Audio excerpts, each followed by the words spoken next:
Okay, तो हम कल प्रिंसिपल क्वांटम नंबर के बारे में पढ़ रहे थे, है ना। Welcome to the my session. चलो स्टार्ट करते हैं।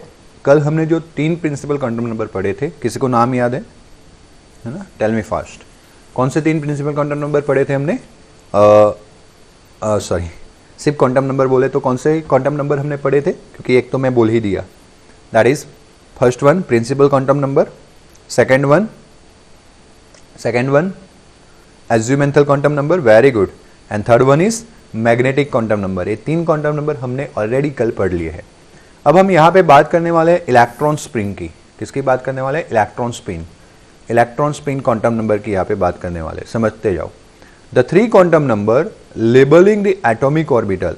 3 क्वांटम नंबर है जो एटॉमिक ऑर्बिटल को लेबल कर रहे हैं। Can be usually equally well to defined its energy. Okay, जैसे हमने एम, एल और एन, एक्चुअली में पहले एन, फिर एल और फिर एम, ऐसे 3 क्वांटम नंबर को डिफाइन किया था। Principal quantum number, azimuthal quantum number and magnetic quantum number. ये तीनों के तीनों जो क्वांटम नंबर है, ये तीनों के तीनों क्वांटम नंबर एनर्जी लेवल को अच्छे से डिफाइन कर पा रहे हैं, उसके शेप को डिफाइन कर पा रहे हैं, उसके ओरिएंटेशन को डिफाइन कर पा रहे हैं। But all this quantum number are not enough to explain the line spectra observed in the case of multi-electron atoms, and that is some of the line actually occur in a doublet. कुछ line ऐसे है जो doublet में होते हैं, and 2 lines closely spaced, जैसे कि 2 line एकदम एक दूसरे के साथ क्लोजली पैक्ड होते हैं, उस अरेंजमेंट को हम बोलते हैं डबलेट्स, या तो फिर ट्रिपलेट्स जहाँ पे 3 लाइन क्लोजली पैक्ड हो। जैसे हमारा वो नहीं डबल रेनबो फॉर्म होता है, वैसे एटॉमिक स्पेक्ट्रम को जब एक्सप्लेन किया गया या फिर ऑब्जर्व किया गया तो उसमें भी डबलेट लाइंस मिले, ट्रिपलेट्स लाइन मिले, 2 लाइन एक दूसरे को चिपक के मिले, 3 लाइन एक दूसरे को चिपक के मिले। तो ये जो डबलेट और ट्रिपलेट है उसको ये 3 क्वांटम नंबर अकेले एक्सप्लेन नहीं कर पा रहे, तो उसको समझाने के लिए नया एक क्वांटम नंबर जो ऐड करना पड़ा, that is the spin quantum number. This suggest the presence of few more energy levels then predicted by 3 quantum numbers. Okay, और हाँ है पंचाल, सही है। ओके, सो उसको हम ज्यादा अच्छे से प्रिडिक्ट कर पाएंगे 4th quantum number, that is the spin quantum number. In 1925 George Uhlenbeck and Samuel Goudsmit proposed the presence of 4th quantum number, that is known as electron spin quantum number, जिसको हम क्या बोलते हैं? Electron spin quantum number. An electron spin around its own axis much in a similar way as Earth spin around its own axis while revolving around the sun. Okay, electron जो है अपने around, अपने axis के around घूमता है, okay, और as well as nucleus के around घूमता है। तो इलेक्ट्रॉन की जो स्पिन है वो प्लैनेट के साथ मिलते आ रही है। जैसे प्लैनेट अपनी एक्सिस पे घूमते हैं और सन के अराउंड घूमते हैं, वैसे यहाँ पे इलेक्ट्रॉन अपनी खुद की एक्सिस पे भी घूम रहा है और न्यूक्लियस के अराउंड भी घूम रहा है। अगर अदर वर्ड्स में हम बोलना चाहे तो electron has a beside charge and मास, उसके पास मास तो है ही है, उसके साथ चार्ज भी है, electric charge, and interesting spin angular moment quantum number. तो चार्ज एंड मास के साथ उसके पास एंगुलर क्वांटम नंबर भी है, spin angular quantum number. That spin angular momentum of electron is nothing but vector quantity and can have a 2 orientation relative to the chosen axis. हम 12th science में जाके पढ़ेंगे कि जब कोई इलेक्ट्रॉन न्यूक्लियस के अराउंड रोटेशन करता है, बराबर, तो उसके थ्रू मैग्नेटिक मोमेंट क्रिएट होता है, म्यू। नाउ ये जो मैग्नेटिक मोमेंट है ना, वहां पे मैं फॉर्मूला पढ़ाऊंगा, बिल्कुल मस्त फॉर्मूला है, इसलिए मैं यहाँ पे लिख रहा हूँ ईना। और एक ही रोटेशन के लिए बात करें तो IA n=1, देन तो ये ऐसा फॉर्मूला है, I इज द करंट और A is the area. Then current होता है Q/T, तो E/T ले लेते हैं, E/T ले लेते हैं, और it will be a πr², area होता है πr²। नाउ T होता है, T यानी टाइम टू कंप्लीट 1 रोटेशन, वो होता है 2πr/v, है ना, एज v = 2πr/t। v यानी वेलोसिटी, वेलोसिटी यानी distance covered by electron, that is 2πr circumference upon t, तो t जाएगा ऊपर, v नीचे जाएगा, और दिस विल बी πr²। तो एक पाई कैंसल, एक r कैंसल, ए v ऊपर जाएगा, तो EVR/2, this is the magnetic moment of electron. ये मैंने पूरा डेरिवेशन आपको 12th का पढ़ा है, आप आगे जाके 12th स्टैंडर्ड में ऐसा पढ़ने वाले हो। बट ये जो मैग्नेटिक मोमेंट है उसका मैग्नीट्यूड तो हमने देख लिया, EVR/2 आया, क्या आया, EVR/2। बट वो मैग्नेटिक मोमेंट जो है उसकी डायरेक्शन होती है, it is a vector quantity. कौन सी quantity, vector. And the direction is depend on rotation of electron. अगर इलेक्ट्रॉन ऐसे क्लॉकवाइज डायरेक्शन में रोटेट कर रहा है तो ये जो म्यू है वो अपवर्ड आता है, मतलब ये प्लेन से बाहर की डायरेक्शन में आएगा परपेंडिकुलरली, और अगर वो एंटी क्लॉकवाइज रोटेशन करेगा तो अंदर की डायरेक्शन में जाएगा। सो कहने का मतलब है कि ये जो मैग्नेटिक मोमेंट एसोसिएट होता है with the electron, it has a two direction because it is a vector quantity. और ये जो वेक्टर क्वांटिटी है my dear students, that depends on the rotation of electron. किस पे डिपेंड्स है, रोटेशन ऑफ इलेक्ट्रॉन। और दैट्स वाई इलेक्ट्रॉन की rotation की ये जो डायरेक्शन है वो काफी इंपॉर्टेंट है। So this two orientation are distinguished by spin quantum number. दोनों अलग अलग कैसे किए जाते हैं, सेपरेट किए जाते हैं, by the help of spin quantum number, and that is ms, which can take place the value plus half and minus half, जो plus half and minus half value take place कर सकता है। These are called two spin state of the electron। हम इसको दो spin state बोल सकते हैं, किसके, इलेक्ट्रॉन के, and are normally represented by two arrow, up spin, down spin। Two electrons have a different ms value, एक को बोला जाता है हाफ वैल्यू, दूसरे को बोला जाता है minus half value. Said to be have a opposite orbital spin. Okay, opposite orbital spin के लिए एक को up arrow, up spin, down spin, एक को हाफ वैल्यू और दूसरे को माइनस हाफ वैल्यू डिमॉन्स्ट्रेट किया जाता है। बट अप टू नाउ ऐसा डिसाइड नहीं है, जो हिट ने कॉमेंट किया कि भाई क्लॉकवाइज स्पिन के लिए हाफ और एंटी क्लॉकवाइज के लिए माइनस हाफ, अभी तक वो फिक्स्ड वैल्यू नहीं दिए गए कि भाई क्लॉक के लिए हाफ देना है, क्लॉक के लिए माइनस हाफ देना है, क्योंकि सिर्फ ऑपोजिशन समझाने के लिए वो वैल्यू दिए गए। और ये हाफ है ना, the logic behind this half value is EVR। ये तो एक फिक्स वैल्यू हो गया, उसके आगे 2 है, ऐसा है ना, 1/2 है, यानी कि R फिक्स कर लो, V फिक्स कर लो, E फिक्स कर लो, बराबर। तो ये तो फिक्स वैल्यू हो गया जिस कांस्टेंट को हमने निकाल दिया और सिर्फ आगे रखा हाफ। अगर एक डायरेक्शन अप डायरेक्शन में तो पॉजिटिव, डाउन डायरेक्शन में तो नेगेटिव, इस तरह से। तो क्लॉकवाइज और एंटी क्लॉकवाइज में से किसको प्लस बोलना है, किसी को माइनस बोलना है, अभी तक डिसाइड नहीं है। लेकिन हाँ, इतना है कि भाई दो वैल्यू डेमोन्स्ट्रेट किए जाते हैं, that is half and minus half. अब वो चाहे किसी एक के लिए प्लस हो तो दूसरे के लिए क्या हो जाएगा, negative. An orbital can hold more than 2 electrons and this 2 electrons should be have opposite spin. कोई भी ऑर्बिटल होता है वो मोर देन 2 इलेक्ट्रॉन्स को होल्ड कर सकता है। ओके ओके, माय मिस्टेक, मुझे लगा ही, can not hold more than 2 electrons. कोई भी ऑर्बिटल्स में 2 से ज्यादा इलेक्ट्रॉन नहीं आ सकते, क्योंकि 2 से ज्यादा इलेक्ट्रॉन रखना मतलब कि स्पिन जो है वो डबल हो जाना। जैसे कि एक स्पिन अप आया, दूसरा स्पिन डाउन आया, अगर मैं तीसरा रखूं तो स्पिन डबल हो जाना, वो पॉसिबल नहीं है। किसी भी ऑर्बिटल में जो इलेक्ट्रॉन प्रेजेंट होता है वो इलेक्ट्रॉन के fourth quantum number present equal नहीं हो सकते। जैसे कि मान लो कि ये ऑर्बिटल 2s है, अब 2s ऑर्बिटल में 3 क्वांटम नंबर आ गए, प्रिंसिपल क्वांटम नंबर 2, s जो है यानी l हो गया 0 इंस्ट्रूमेंटल क्वांटम नंबर, और L0 यानी ML0, तो ये 3 क्वांटम नंबर आ गए आपके, है ना, n, l, n, m। अब उसके अंदर ये जो 2 इलेक्ट्रॉन है ना, तो उसके ये 3 क्वांटम नंबर से ऑर्बिटल डिफाइंड होता है। ऑर्बिटल डिफाइन होने के बाद उसके अंदर 2 इलेक्ट्रॉन आ सकते हैं, half and minus half spin quantum number वाला। इसलिए जो हाफ वाला इलेक्ट्रॉन है उसके जो 4 क्वांटम नंबर का सेट हो जाएगा M00 हाफ, और अगर जो माइनस हाफ वाला है उसके लिए 4 क्वांटम नंबर का सेट हो जाएगा माइनस हाफ। कभी भी दूसरा एक इलेक्ट्रॉन जो 200 हाफ और ए भी 200 हाफ, ऐसे 2 इलेक्ट्रॉन कभी भी एक साथ ऑर्बिटल में प्रेजेंट नहीं हो सकते। यानी कि किसी भी ऑर्बिटल में मैक्सिमम 2 इलेक्ट्रॉन प्रेजेंट हो सकते हैं, और वो दोनों का चारों क्वांटम नंबर का सेट अलग रहेगा। हाँ, 3 सेम रह सकते हैं, लेकिन स्पिन क्वांटम नंबर क्या हो जाएगा, डिफरेंट हो जाएगा। क्लियर है, this is the thing. Yes, good.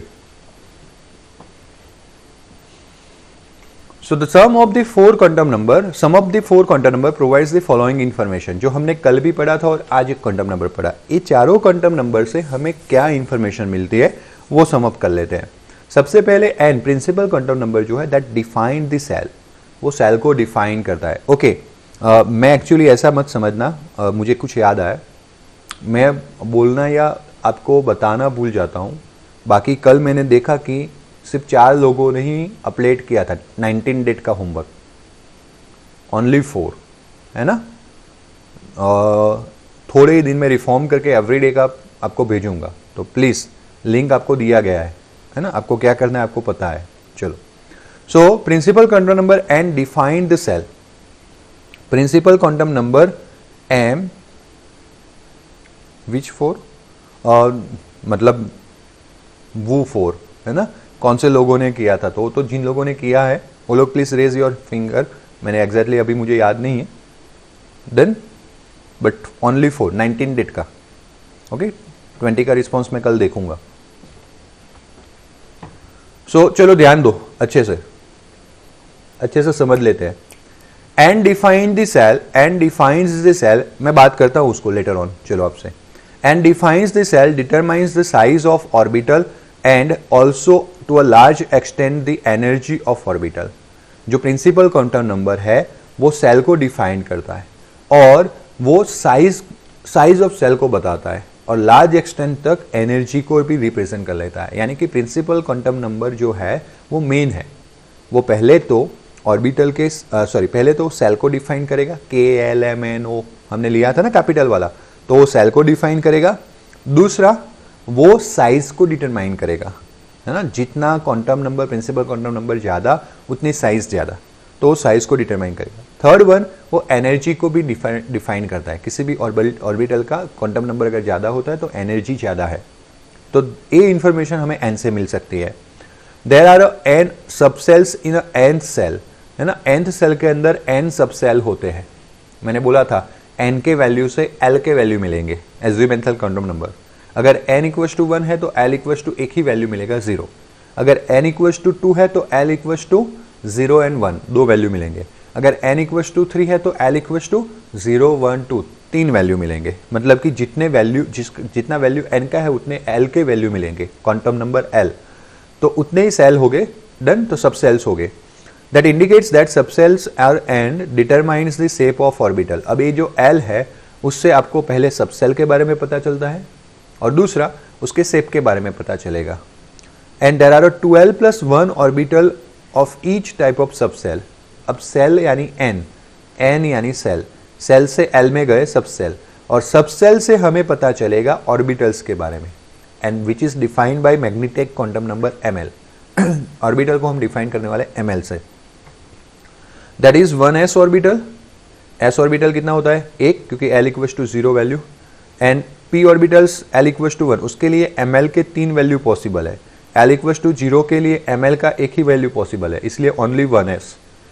l equals to 1 के लिए ml के 3 वैल्यू पॉसिबल है, -1, 0 एंड 1। कल सिखाया था मैंने, -l से l तक। And that's why p orbitals के कितने टाइप्स हो सकते हैं? 3 टाइप्स हो सकते हैं, डन। एंड d ऑर्बिटल्स जो l इक्वल्स टू 2 है, l इक्वल्स टू 2 के लिए ml के 5 वैल्यू पॉसिबल है, -2, -1, 0, 1 एंड 2। एंड दैट्स वाई वहां पे 5 d ऑर्बिटल्स है पर सब cell. Likewise 7f cell, 7f orbitals. So to some extent, azimuthal quantum number L also determines the energy of the orbital in which multi-electron atom. n तो energy of orbital को बता ही पा रहा है, लेकिन जब मल्टी इलेक्ट्रॉन सिस्टम होता है जिसमें एक से ज्यादा इलेक्ट्रॉन होता है, तब n के साथ l भी सपोर्ट करता है एनर्जी को रिप्रेजेंट करने के लिए। और फिर हम बोलते हैं, आपको एमसीक्यू में थोड़ा याद रखना, n प्लस l का वैल्यू जिसका ज्यादा, जिस ऑर्बिटल का, उसकी एनर्जी ज्यादा, आपको इतना याद रखना है, डन। वही आया ना हर्ष वही आया ना। अगर n और n अगर सेम है ना, तो n सेम है तो आप n प्लस l कंसिडर करोगे, तब आपको किसको कंसिडरेशन में लेना होगा? l को। जैसे कि हर्ष का क्वेश्चन है, अगर किसी को समझ में ना आया हो, नहीं अरेंज एनर्जी, ओके गुड। हर्ष का वैसे ही अपने आप क्वेश्चंस में आंसर आ गया। हर्ष का क्वेश्चन मैंने पढ़ा, उससे पहले उसके क्वेश्चन का आंसर मिल गया था उसको। What is the question of Harsh? अगर किसी को समझ में ना आया हो तो उसका बोलना ऐसा है कि भाई 2s और 2p में किसका एनर्जी ज्यादा मानेंगे? अरेंज द एनर्जी, है ना। तो भाई प्रिंसिपल क्वांटम नंबर दोनों का 2 है, तो अब हमें l पे जाना पड़ेगा, है ना। तो इसका l का वैल्यू है 0 और इसका l का वैल्यू है 1, तो ये 2 + 0 2 हो गया और ये 2 + 1 3 हो गया। मतलब कि 2p का एनर्जी ज्यादा है और 2s का कम है। यही क्वेश्चन था ना हर्ष? हित, मैंने तो तुम्हें कुछ बोला ही नहीं।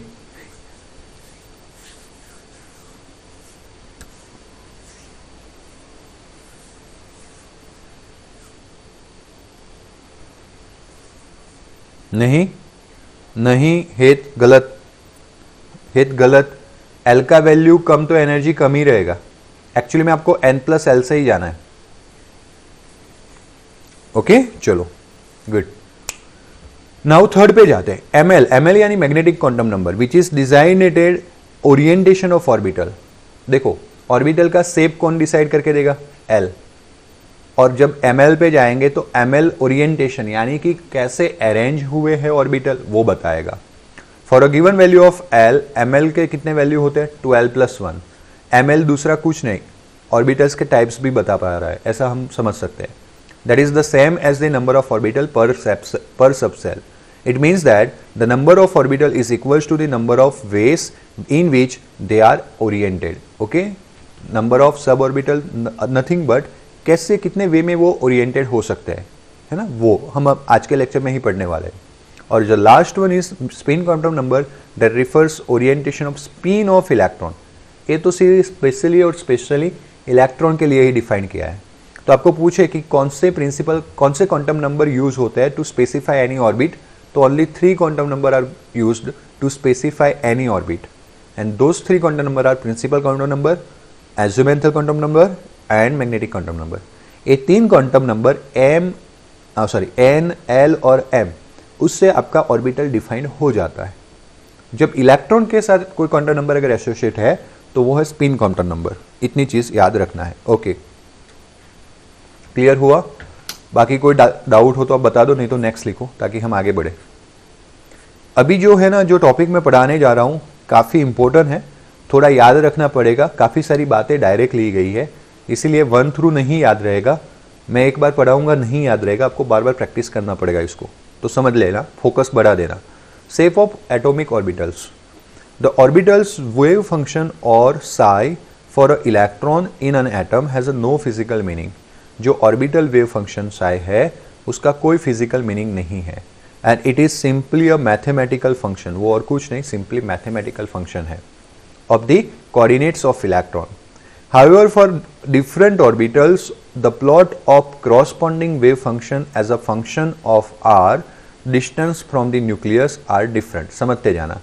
ऑर्बिटल वेव फंक्शन जिसको हमने साई बोला था फॉर अ इलेक्ट्रॉन, जो सोडिंजर ने दिया था, सोडिंजर का एक इक्वेशन आया था क्वांटम इक्वेशन, वो क्वांटम इक्वेशन का सॉल्यूशन होता था साई एंड एनर्जी ई, है ना? So E and psi are the solution of what? Quantum equation of Schrodinger. अब इसको हम वेव फंक्शन बोलते हैं। तो wave function psi for an electron in an atom has no physical meaning. उसका कोई फिजिकल मीनिंग नहीं है। It is just simply mathematical function. वो सिर्फ और सिर्फ एक मैथमेटिकल फंक्शन है दैट कोऑर्डिनेट्स द इलेक्ट्रॉन, जो इलेक्ट्रॉन के पोजीशन को बताने का काम कर रहा है। However, for a different orbitals, plot of corresponding wave function as a function of r.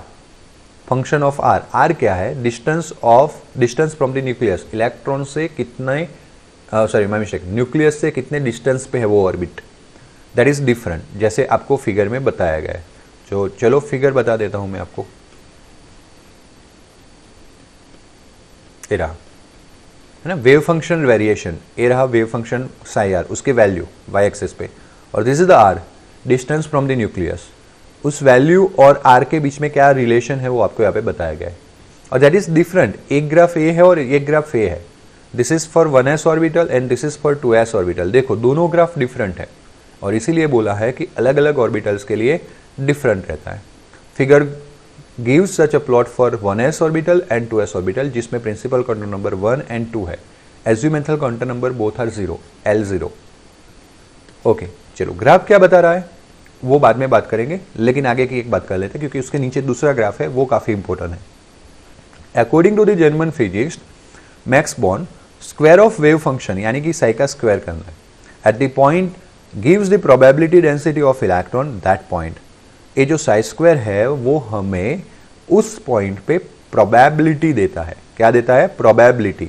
है ना, probability density of electron at that point, उस पॉइंट पे हमें प्रोबेबिलिटी डेंसिटी प्रोवाइड करता है। The variation of psi square as a function of r for 1s and 2s orbital is given in the figure, कि भाई ये जो 1s और ये जो फिगर बी है वहां पे आपको 1s orbital and 2s orbital पे साई स्क्वायर का कैसे वेरिएशन रहेगा वो बताया गया है। डिस्टेंस रिमेन सेम, डिस्टेंस तो वही है 0.4.8 वगैरह, लेकिन ये प्रोबेबिलिटी फंक्शन था, उसकी वैल्यू थी, प्रोबेबिलिटी फंक्शंस की वैल्यू थी। यहाँ पे प्रोबेबिलिटी फंक्शन के स्क्वायर की वैल्यू है। आप सिंपली ऐसा मत रिलेट करना कि भाई 40 का स्क्वायर होता है 1600, है ना, वैसे ही जाता है। 160 का स्क्वायर अगर आपको करना हो तो 256 बाद में 00, तो वैसे ही जा रहा है यहाँ पे भी। 80 का स्क्वायर 6400, तो मतलब कि ये 80 तक का वैल्यू है, 6400 यानी यहाँ पे 5000 तक का है। ओके चलो, तो मतलब यहाँ तक का जो ग्राफ है उसको साई स्क्वायर मैग्नीफाई करके बताया गया, स्केलिंग करके। नाउ यू कैन सी यहाँ पे ऐसे वेरिएशंस दिखने मिल रहे थे, है ना। ग्राफ पहले स्ट्रिप्टली नीचे आ रहा था, फिर कोइंसिडेंट हो रहा था, देन साई फंक्शन जो है वो 0 हो जा रहा था। यहाँ पे थोड़ा अप जाके फिर ऐसे कांस्टेंट हो रहा था। बट जब हमने बट यहाँ पे ध्यान देना, यहाँ पे और इस ग्राफ में थोड़ा फर्क है। यहाँ 0 इधर है, यानी कि ये सारे नेगेटिव वैल्यू है, तो पहले नेगेटिव वैल्यू में जाता था फिर 0 पे हो जाता था। और यहाँ पे भी एग्जैक्टली पहले से यहाँ पे कोई नेगेटिव वैल्यू में नहीं जा रहा है, सीधा 0 पे जा रहा है। देन बट आप जब ये नेगेटिव का स्क्वायर करोगे तो वो नेगेटिव का स्क्वायर यहाँ पे पॉजिटिव में ही आने वाला है, यानी कि स्क्वायर वाले में कोई नेगेटिव नहीं आएगा। ओके, नाउ ये जो साई स्क्वायर है according to the mathematician, how why ऐसे क्वेश्चन नहीं होने चाहिए, हम डायरेक्टली एक्सेप्ट करेंगे। वो थ्योरीज हमारे लिए एप्लीकेबल नहीं है, ना हम हमारे इस लेवल पे पढ़ने वाले, बट हम एक्सेप्ट करेंगे कि ये जो साई स्क्वायर वैल्यू है according to this German physics Max Born, ऐसा मानना है कि स्क्वायर ऑफ वेव फंक्शन हमें प्रोबेबिलिटी डेंसिटी देता है। मतलब कि आप यहाँ पे आओ और इस तरह से जाओ, मतलब कि जैसे आर कम हो रहा है, आर कम हो रहा है मतलब आप न्यूक्लियस के नज़दीक जा रहे हो।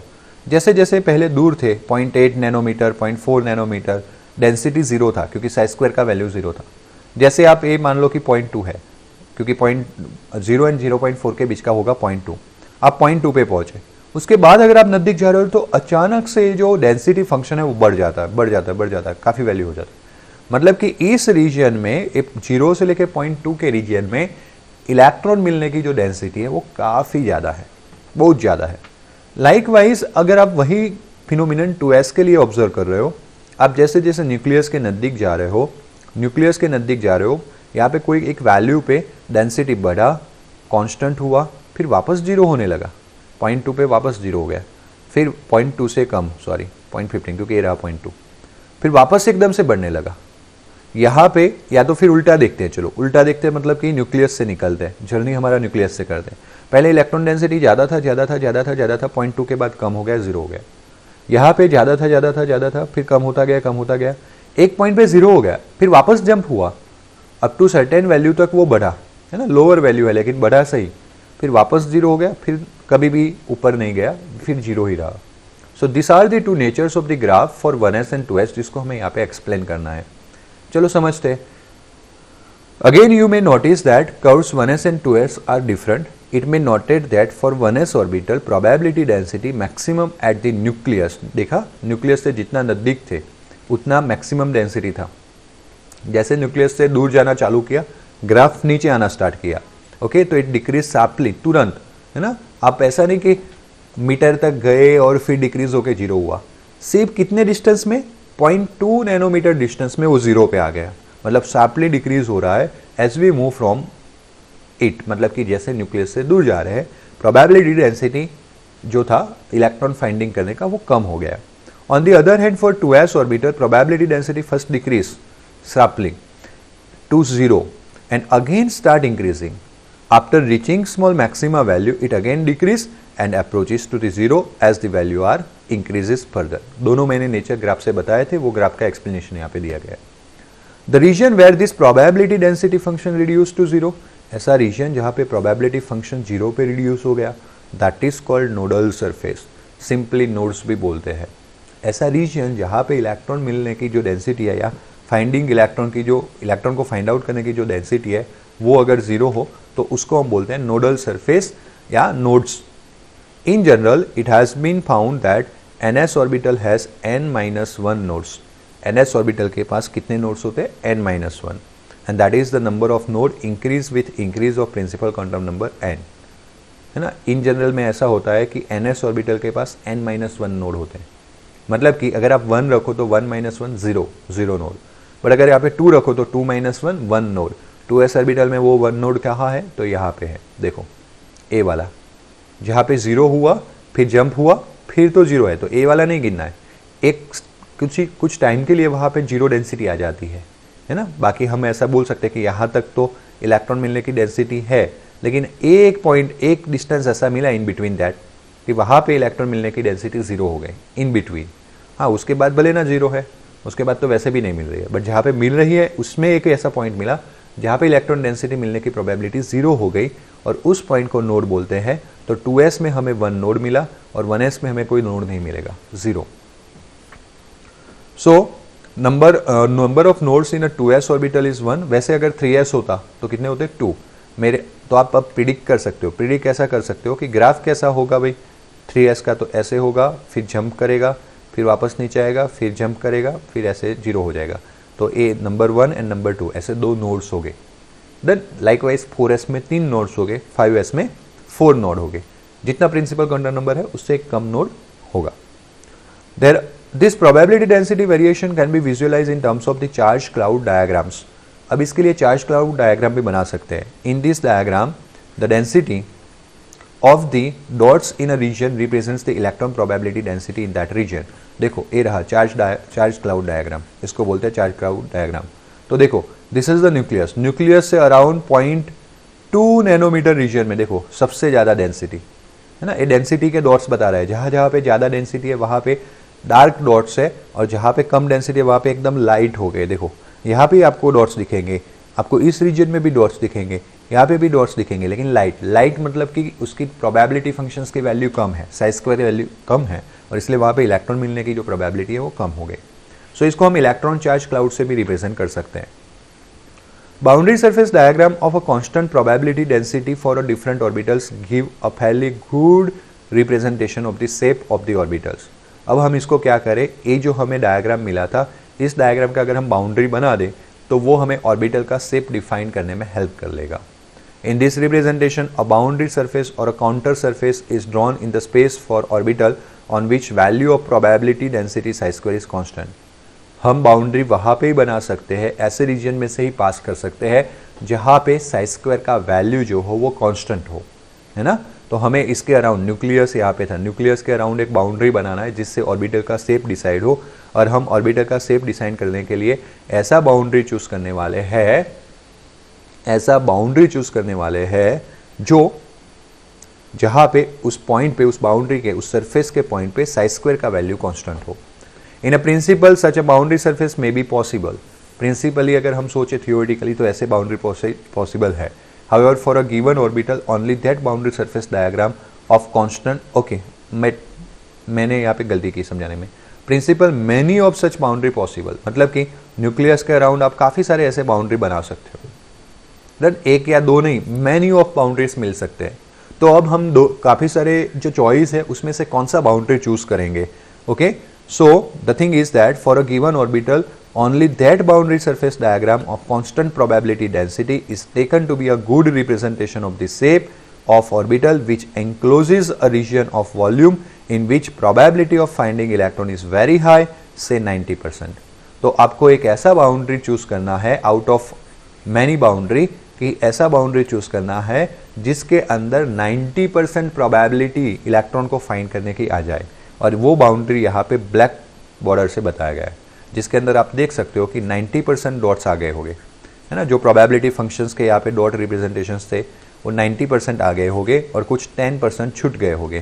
तो ये छूटे हुए वो कहाँ है, सर्कल के बाहर। So this is the boundary choosing phenomenon. तो कितने लोगों को बाउंड्री कैसे चूज करना है समझ में आ गया अप टू नाउ? गुड, समझते जाना। The boundary surface diagram for the 1s and 2s orbital is given in figure. देखो जैसे मैंने 1s के लिए तो बताया, वैसे ही रहा 2s के लिए। और वो नोड प्लेन की जो बात हो रही थी ना, 2s में एक नोड है, वो ये रहा। देखो 0.15 नैनोमीटर तक तो अच्छे से डेंसिटी मिला, फिर अचानक से कम हो गया, फिर कहीं 0 भी होगा, फिर वापस बढ़ने लगा, और फिर डार्क से वो हो गया।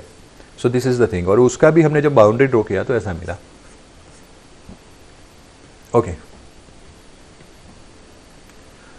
अब आपके माइंड में ऐसा क्वेश्चन होगा होना ही चाहिए, नहीं है तो करो। द क्वेश्चन इज दैट कि why do we not draw a boundary surface diagram which bounds a region in which probability of finding electron is 100%. हमने 90% क्यों लिया, 100% क्यों नहीं लिया? So the answer is that कि probability density psi square has always some value, howsoever small it may be, and at any finite distance from the nucleus.